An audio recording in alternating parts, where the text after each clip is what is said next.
अस्सलाम वालेकुम। अच्छा जी, आप सबको वेलकम आज के इस वेबिनार में। थोड़ी देर में हम इसको प्रॉपर शुरू कर दें। हमारे साथ आज अब्दुल नासिर साहब भी होंगे। ये इसको डिटेल से जो है ना ब्रीफ करेंगे चीज़ें। इंशाल्लाह आपको एक अच्छा एक्सपीरियंस होगा।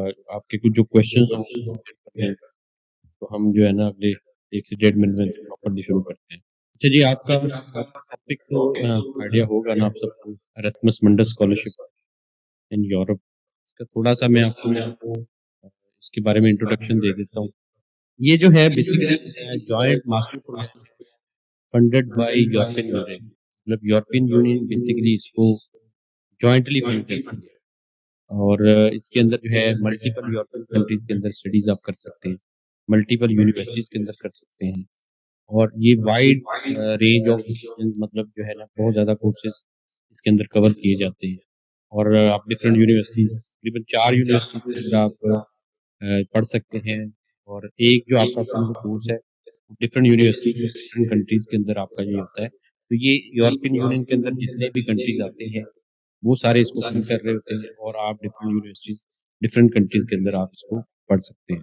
इसके अंदर जो थोड़े से आपको बेनिफिट है, फुली फंडिंग है, ट्यूशन, ट्रैवलिंग, लिविंग एक्सपेंसेस, ये सारी चीज़ें इसके अंदर कवर होती हैं। इसके अलावा यहाँ पर आपको जीआरई, जीमैट, सैट ये आपको रिक्वायर्ड नहीं होता है।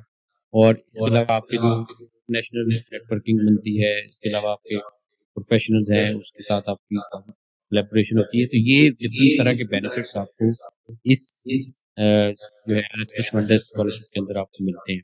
अगर हम फाइनेंशियल बेनिफिट्स की बात करें और स्कॉलरशिप की बात करें तो तकरीबन फुली फंडेड स्कॉलरशिप है। ये फुली फंडेड स्कॉलरशिप है। इसके अंदर जो है मंथली स्टिपेंड आपको जो है वो मिलता है तकरीबन एक 1100 यूरो से लेके 1500 यूरो पर मंथ आपको मिलता है। ट्रैवलिंग अलाउंस है, एनुअल ट्रैवल ग्रांट्स एंड एक्सेसिबिलिटीज, ये सारी आपको मिलती है। हेल्थ इंश्योरेंस आपको इसके अंदर कम्प्रिहेंसिव मेडिकल इंश्योरेंस जो है वो आपको मिलती है। ये सारी चीज़ें आपको इसके अंदर मिलती हैं।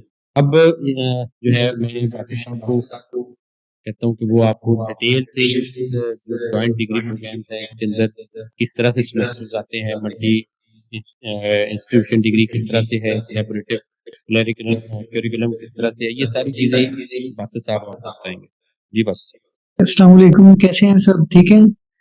अच्छा, आप लोगों ने सुना होगा कि डिग्री प्रोग्राम, लेकिन ये जॉइंट डिग्री प्रोग्राम क्या होता है? जॉइंट डिग्री प्रोग्राम बेसिकली होता है कि जब मल्टीपल यूनिवर्सिटीज या मल्टीपल कंट्रीज आपस में जो है ना कोलैबोरेशन करके एक डिग्री जो है ना वो देते हैं। पाकिस्तान में मोस्टली ऐसे होता है कि जी एक ही यूनिवर्सिटी आपको 4 या 8 या 10 सेमेस्टर पढ़ा रही है, मोस्टली लोग इसी से वाकिफ होते हैं। लेकिन यूरोप में चूंकि इंटर डिसिप्लिनरी कोलैबोरेशन का एनवायरनमेंट है, तो वहाँ पे वो क्या करते हैं कि मल्टीपल इंस्टीट्यूशन मिलके एक डिग्री प्रोग्राम को डिजाइन करते हैं और वो फिर उसको मिलके जो है ना वो ऑफर करते हैं। यानी कि एक सेमेस्टर फर्ज करें आपका एक यूनिवर्सिटी में, दूसरा दूसरी में। इसकी एग्जांपल मैं आपको ये दे दूं कि लेट्स सपोज कि अगर Punjab university, UET, education university और लेट्स सपोज यूएमटी, ये 4 यूनिवर्सिटियां आपस में मिलके एक डिग्री ऑफर करती हैं, तो चारों यूनिवर्सिटियों में आपको एक-एक जो है ना सेमेस्टर पढ़ने को मिलता है। तो इससे आप समझ जाएँगे, चारों यूनिवर्सिटीज़ के प्रोफेसर से आप मिलेंगे, वहाँ के डिफरेंट लोगों से मिलेंगे, तो समझ लेंगे 4 टाइम्स हाई जो है ना वो लर्निंग एनवायरनमेंट आपको मिल जाता है आम डिग्री के मुकाबले में। इसकी एग्जांपल पाकिस्तान के हवाले से मैंने दे दी। ये एक इरास्मस मंडस की स्पेशल एग्जांपल है। एक प्रोग्राम है सेक्लो, security and cloud computing. Mostly जो मास्टर डिग्री कंप्यूटर में है जिनकी, वो उनके लिए ये प्रोग्राम है। तो आपका पहला सेमेस्टर फिनलैंड की आल्टो यूनिवर्सिटी में होगा, दूसरा सेमेस्टर आपका स्वीडन की केटीएच रॉयल इंस्टीट्यूट में होगा, थर्ड सेमेस्टर आपका फ्रांस में होगा और फोर्थ सेमेस्टर आपका नॉर्वे की यूनिवर्सिटी ऑफ स्टेवेंगर में होगा। तो आप देखेंगे एक डिग्री आपने की है, लेकिन आप 4 यूरोप के मुल्कों में घूम लिए, रह लिए, पढ़ लिए, तो इससे आपको जो कितना प्रोफेशनल और एजुकेशनल जो है वो बेनिफिट मिल सकता है, ये आप लोग जो भी व्यूअर्स हैं वो अच्छे से इस चीज को सोच सकते हैं, समझ सकते हैं। अच्छा, इरास्मस मंडस में जैसे मैंने आपको बताया डिफरेंट यूनिवर्सिटीज इन्वॉल्व हैं, तो इसमें ना 2 तरह की कैटेगरीज ज्यादातर आपको मिलती हैं। एक तो प्रोग्राम कंट्रीज, वो मोस्टली यूरोपियन कंट्रीज होते हैं, जैसे कि फ्रांस, जर्मनी, स्पेन और इटली। ये मतलब वो प्रोग्राम कंट्रीज होते हैं जिन्होंने उस डिग्री को फंड किया होता है। और कुछ पार्टनर कंट्रीज होते हैं जैसे कि नॉन यूरोपियन कंट्रीज, हमारा Pakistan, India, Bangladesh, Japan, Brazil, Canada, other जो कंट्रीज है ना नॉन यूरोपियन, इनको हम पार्टनर कंट्रीज कहते हैं। तो ये दो तरह की आपको इसके अंदर टर्म्स देखने को मिलेंगी जब भी आप कोई भी एरास्मस स्कॉलरशिप उठा के देखेंगे। तो अभी मैं आगे आपको बताता हूँ कि उसका जो है ना डिफरेंस क्या है, आखिर प्रोग्राम और पार्टनर कंट्री को उन्होंने क्यों डिफरेंशिएट किया है।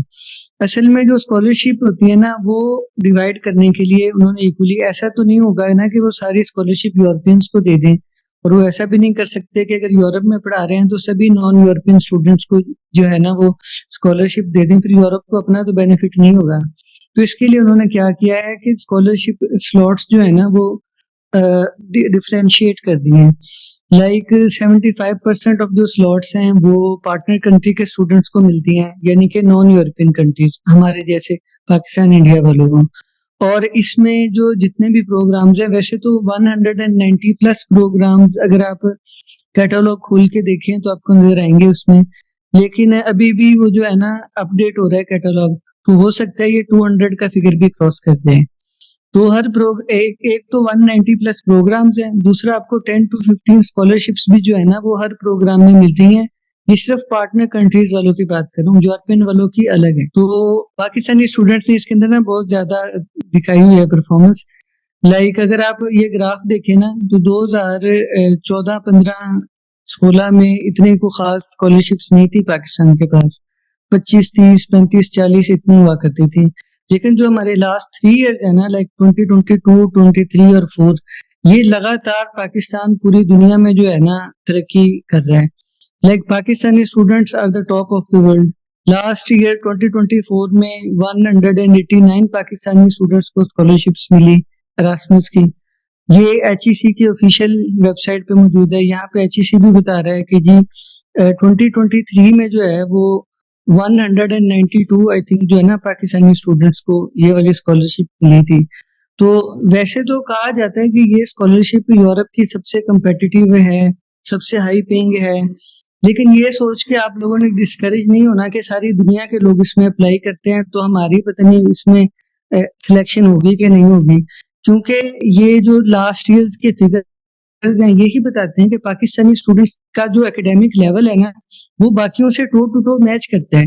तो आपकी अगर प्रोफाइल कम्पिटिटिव है और आप इसमें अप्लाई करते हैं तो मेरे ख्याल में बहुत ज्यादा सक्सेस के चांसेस हैं, better than any other scholarship.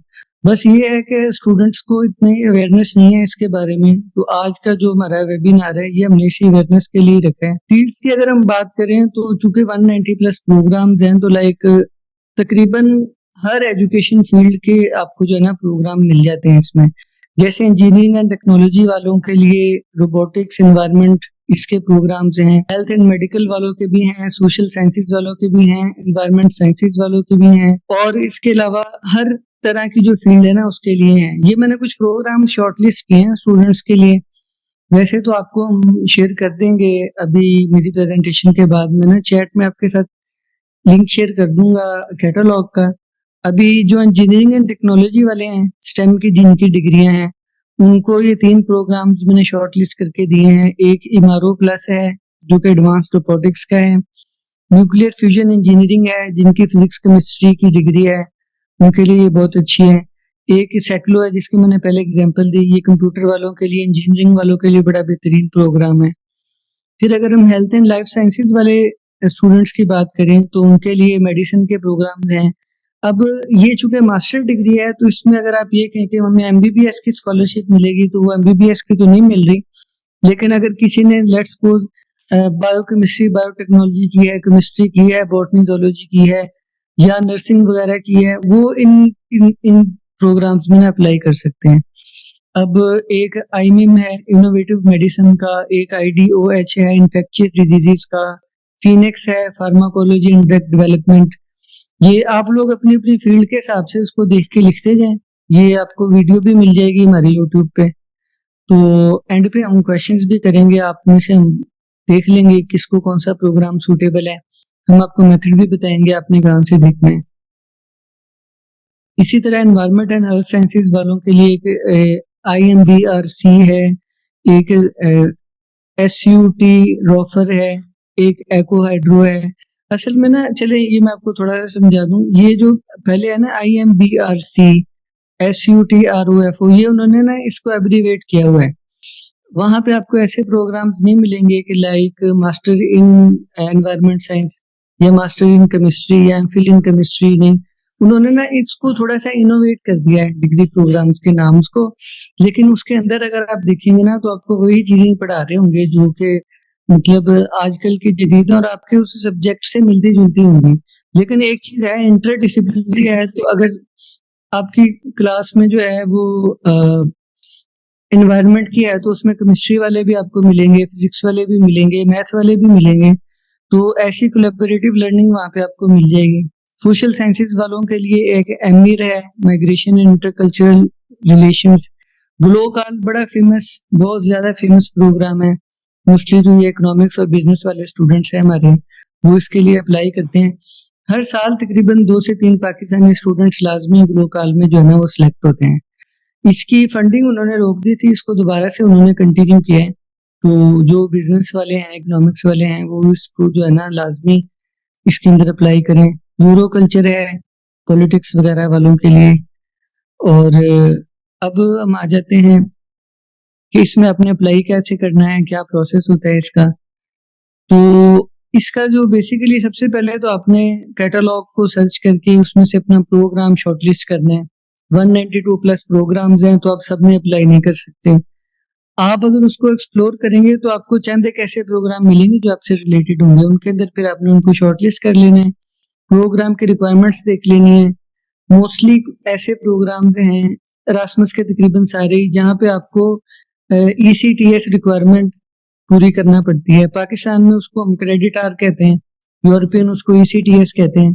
तो क्रेडिट आर से ECTS आपने कन्वर्ट करने हैं, प्रोग्राम को जितने रिक्वायर्ड होंगे उतने आपके मिनिमम होने चाहिए। अब वो आपके पास क्रेडिट आर हैं या नहीं है, ये आपने अपने ट्रांसक्रिप्ट से कंफर्म करना है। वो आप उसको देखोगे तो पता चल जाएगा। एप्लीकेशन मटेरियल्स की अगर हम बात करते हैं आगे जाके, फिलहाल इसकी डेडलाइंस की बात कर दूं तो अभी मोस्टली प्रोग्राम्स की एडमिशन डेडलाइन स्टार्ट हो गई है, एप्लीकेशन लेना शुरू हो गए हैं। कैटलॉग को आप देखेंगे ना तो कुछ नए प्रोग्राम्स होंगे, उन्होंने अभी शायद ना स्टार्ट किया हो, लेकिन जनरली अक्टूबर से फेब तक जो है ना ये इसकी एप्लीकेशन का टाइमलाइन चलता है। अर्ली अगर आप अप्लाई कर दोगे तो उसका बेनिफिट ज्यादा होगा एज कंपेयर टू आप लास्ट डेट पे अप्लाई करेंगे। और आज से कुछ साल पहले ऐसे होता था कि आप मैक्सिमम 3 प्रोग्राम्स में अप्लाई कर सकते थे। अगर आप 4 में करते थे तो आपको सभी से जो है ना वो रिजेक्शन मिल जाती थी, वो आपको अलाउ नहीं करते थे। लेकिन फिर EU कमीशन ने इस जो है ना रिक्वायरमेंट को खत्म कर दिया है। अब आप as much programs as you like उनमें अप्लाई कर सकते हैं। लेकिन आपने ऐसा भी नहीं करना कि लाइक 10 में कर दो, 20 में कर दो, आपसे रेलिवेंट नहीं भी है तो आप कर दो। जितनी रेलिवेंसी आपकी ज्यादा होगी उतने आपके सक्सेस के चांसेस इसके अंदर ना हाई होंगे। तो अप्लाई करने के लिए आपको सिर्फ ट्रांसक्रिप्ट चाहिए, अपने CV चाहिए, मोटिवेशन लेटर बहुत ज्यादा जरूरी है। सबसे इम्पोर्टेंट चीज आपकी एप्लीकेशन मटेरियल की है मोटिवेशन लेटर। इसको आपने बहुत अच्छे से लिखना है। और अगर आप 4-5 प्रोग्राम्स में अप्लाई कर रहे हो तो आपने सबके लिए अलग अलग लिखना है। ऐसे नहीं करना कि आपने एक ही मोटिवेशन लेटर लिख के प्रोग्राम का नाम चेंज करते गए, ऐसे आपकी जो है ना सिलेक्शन नहीं होगी। फिर 2 रिकमेंडेशन लेटर्स चाहिए। इंग्लिश प्रोफिशिएंसी कुछ प्रोग्राम्स हैं जो कहते हैं कि आप हमें जो है ना वो दें, आइल्स, टोफल, PTE। ये प्रोग्राम टू प्रोग्राम डिपेंड करता है। बहुत ही कम ऐसे प्रोग्राम मिलेंगे जहाँ पे विदाउट आइल्स अप्लाई कर सकते हैं। लेकिन अगर आप लेट्स सपोज कर भी देते हैं अप्लाई विदाउट आइल्स, तो जब आपने एप्लीकेशन कम्पिटिटिव है, जब आपका रिव्यू होगा तो वो चूंकि कमेटी हर लिहाज से आपके एप्लीकेशन को देखती है, तो जिन्होंने आइल्स सबमिट करवाया होगा उनका एज होगा आपके ऊपर, तो वो सिलेक्ट हो जाएंगे। तो आपने कोशिश करनी है आइल्स दें, अच्छे नंबर से पास करें। फिर इसके अलावा एक इसकी इंपॉर्टेंट रिक्वायरमेंट है रेजिडेंस सर्टिफिकेट की। रेजिडेंस सर्टिफिकेट क्यों जरूरी है, पहले मैं आपको स्टार्ट में बताया प्रोग्राम और पार्टनर कंट्रीज का और उसकी स्कॉलरशिप की डिवीजन का। ये सर्टिफिकेट आपको ये बताएगा कि आपने पार्टनर कंट्री की स्कॉलरशिप के लिए अप्लाई करना है या प्रोग्राम कंट्री के लिए। पाकिस्तान में अगर हम इसकी मिसाल लें तो रेजिडेंस सर्टिफिकेट नॉर्मली हमारा डोमिसाइल का जो सर्टिफिकेट है ना वो यूज होता है। वो चूंकि परमानेंट रेजिडेंस को कवर करता है, हमारी जितनी भी गवर्नमेंट जॉब्स आती हैं कुछ भी है उसमें आपसे डोमिसाइल की रिक्वायरमेंट होती है। लेकिन यहाँ पे आपका डोमिसाइल नहीं चलेगा, यहाँ पे आपको कोई डिफरेंट डॉक्यूमेंट बनाना पड़ेगा। वो क्या हो सकता है, कोई भी आप सर्टिफिकेट बना सकते हैं अपनी यूनिवर्सिटी से, अपने एम्प्लॉयर से जहाँ पे आप काम कर रहे हो, वो आपको लिख के देंगे कि जी लास्ट 5 इयर्स में आप पाकिस्तान में ही थे और आपने 6 मंथ से ज्यादा किसी भी फॉरेन कंट्री में जो है ना स्टे नहीं किया, ये आपको मिल जाए। वरना आपने अपनी लोकल म्यूनिसिपैलिटी, यूनियन काउंसिल, इनके पास जाना है, इनसे जाके आपने वो लेटर बनवा के साइन एंड स्टैंप लाजमी करवाना है। इसके बगैर आपकी एप्लीकेशन जो है ना वो रिफ्यूज हो जाएगी, चाहे जितनी भी अच्छी होगी। तो रेजिडेंस सर्टिफिकेट की रिक्वायरमेंट आपने लाजमी पूरी करनी है। अब टिप्स मैंने कोशिश की थी साथ साथ आपको देता जाऊं, चलिए एंड पे भी दे देते हैं। Motivation letter first thing, very important. हर प्रोग्राम के अकॉर्डिंग आपने बनाना है और उसको आपने ऐसे लिखना है कि आपका इंटरव्यू तो शायद ना हो, कुछ प्रोग्राम में होगा कुछ में नहीं होगा, लेकिन आप ये समझे कि ये आपका एक इंटरव्यू ही है। मोटिवेशन लेटर के थ्रू ही आपने इम्प्रेस करना है। इसके अलावा रिकमेंडेशन लेटर्स की मैं बात करूं, ये भी वो जो है ना वो देखते हैं और आपको बहुत जरूरी है। अक्सर लोग ऐसा करते हैं कि जी से भी रिकमेंडेशन निकलवा लिए और 10-20 जगह उन्हीं को यूज कर लिया, या आई नो मुश्किल होता है पाकिस्तान की यूनिवर्सिटीज में प्रोफेसर वगैरह से रिकमेंडेशन लेना। लेकिन अगर आप हर प्रोग्राम का स्पेसिफिक रिकमेंडेशन लेटर बनवाने में कामयाब हो जाते हैं ना, तो मेरे ख्याल में आपकी एप्लीकेशन जो है ना वो बहुत स्ट्रांग हो जाएगी। फिर आपने हर चीज उसके अंदर डिस्कस करनी है, लाइक आप किसी मल्टीकल्चरल टीम में काम करते रहे हो, आपने कोई लीडरशिप परफॉर्म की है, या कुछ भी जो है ऐसा जिससे आपको लगे कि आपको हेल्प कर सकता है, हर चीज उसके अंदर आपने सीवी में और अपने कवर लेटर में, मोटिवेशन लेटर में डिस्कस करनी है। एंड पे वही डॉक्यूमेंट्स को आपने अच्छे से देख लेना है, कोई गलत डॉक्यूमेंट अपलोड ना हो, कहीं कोई जो है ना वो गलती ना हो जाए। तो अगर आप इन सब टिप्स पे करेंगे अमल, तो होपफुली आपकी एप्लीकेशन जो है ना वो बहुत स्ट्रांग हो जाएगी। यूरोप में एंटर होने के लिए ये बहुत ही जबरदस्त स्कॉलरशिप है, इसमें मेरा ख्याल है सबको जो है ना वो लाजमी अप्लाई करना चाहिए। अच्छा जी, बादशाह साहब ने आपको जो है एरास्मस मंडस के बारे में काफी जो एक ना ब्रीफिंग तो दे दी है, आइडिया तो आपको हो गया होगा।